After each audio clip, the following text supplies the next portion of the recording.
Hey guys, this is HD, And this is Pain User. and it's time for game number 3 between IdrA and Squirtle. So far, both these guys are tied up 1-1, and this is a rebroadcast of the IEM tournament. So far, both these players have played out pretty darn good games.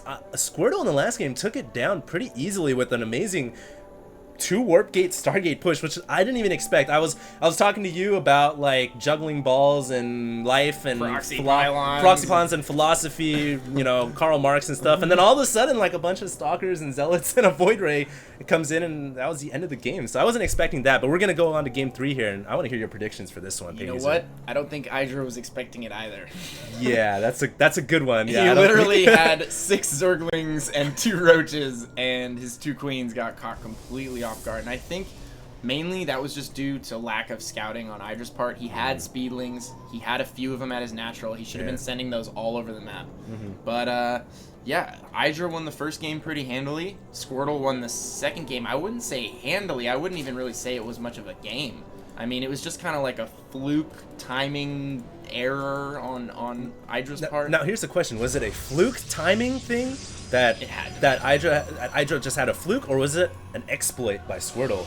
Does he have a build here that he can exploit against IdrA, and will he try it again? Because that was a pretty awesome build, I have to say, opening up with early Stargate. Generally, when you play specific matchups a lot, you get a feeling for funky timings like that. You do, But both players do, you know? Like, IdrA probably has a deep understanding of a lot of those funky timings as well. So, in response to what you're saying, I think maybe Squirtle might have had one that was just so unexpected that IdrA had never seen anything like that before. It was just like a timing that nobody else had ever used. I mean, he pushed with 5 Stalkers, 2 Sentries, a Zealot, and a Void Ray, and a Phoenix for good measure.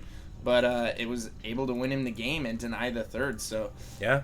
You know, it was kind of nice, too, because Squirtle threw down his Nexus at the front door, and maybe that kind of helped him out a little bit, because IdrA might have saw that Nexus. He might have assumed, oh, we're going to have a pretty probe-heavy game here. He's going to go macro mode, and then Squirtle just said, switch it up, pump out units, and roll out, and he attacked, and it worked out quite well. Yeah, a lot of times when you see a player, you know, drop a CC or a hatchery or a Nexus, you think you have this cushion, this window of time where you're going to be safe for a little bit. But one thing Nice pylon there by Squirtle. One thing I don't think that IdrA saw was that super fast Stargate. So I don't think he was expecting the Void Ray to be there that quickly. Right. I absolutely have to agree with you there. It looks like Squirtle just canceled his pylon just in time as the Zerglings were taking it down, and IdrA will claim his natural expansion now. IdrA opening up not as economical as he did in game number 1. In game 1 and 2, he actually went for gas and pool first before throwing down his hatchery. He threw down his hatchery at 21 supply, and as a result, he's going to have speed a little bit earlier here. He's going to have speedlings out. And what is Squirtle doing across on the other side of the map? Do note, it's Lost Temple, cross positions. One would assume we're going to have a macro-oriented game. We can see IdrA still keeping that drone alive, but it is going to go down now that the Stalker has come out.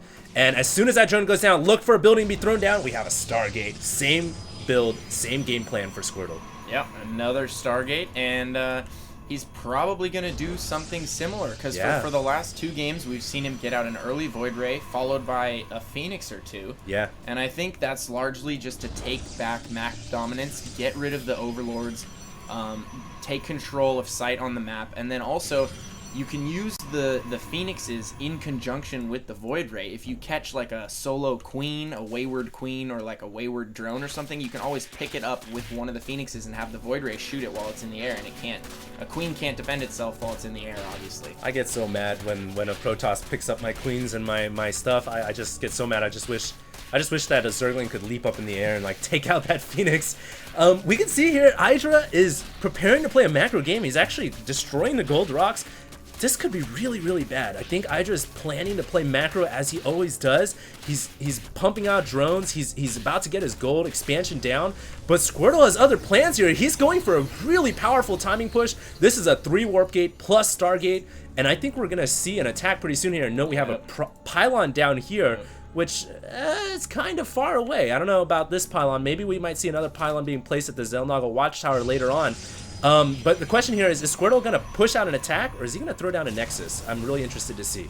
Well, he probably will throw down a Nexus and then attack. I know he went for the second Void Ray this game before the Nexus, so he's looking to do some damage here. He's getting multiple Void Rays out. They're very expensive units, so he's definitely, at the very least, gonna poke here and see what he can accomplish. And I think at worst case scenario, he's going to have to back off and head back to his base. Best case scenario, he's going to force IdrA to produce a ton of units to try and hold this off, and he's probably going to be able to deny the third.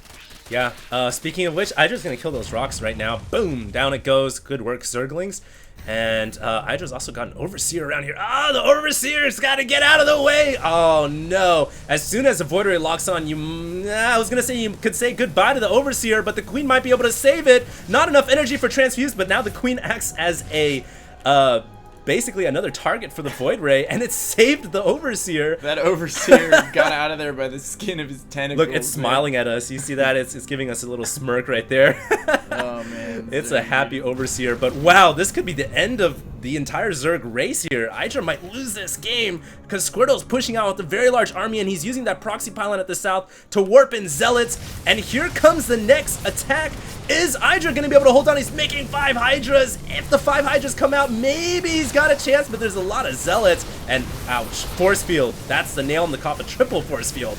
Make it a triple Force Field. I think this could be game. Wow, those Force Fields were so well placed. They're keeping everything just out of range of the Void Rays. The Hydras are barely able to gang up on them. He didn't even kill one of the Void Rays, and look at them. Oh my god. Once they charge up, they just decimated his entire natural, every single throne. IdrA calls GG and leaves game 3. Squirtle takes a very quick advantage. 2-1 currently against IdrA. And you know, Squirtle's kind of he's playing against IdrA's philosophy. He's attacking him before IdrA can get a macro game going. Yeah, and so that's really smart. That's one thing that IdrA really, you know, he's got to adapt his play. He's got to change up his play here, because really he's not making any units to speak of before the 9-minute mark. I mean, he's just droning.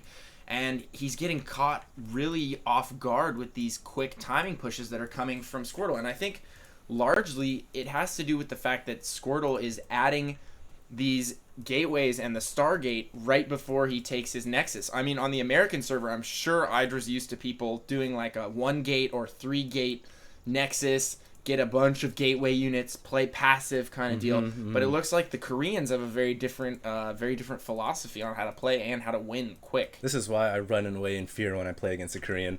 So we're going to go on to game number 4, and I hope you guys stay tuned. It's going to be IdrA versus Squirtle IEM Tournament Game 4. Coming up next, HD, signing out.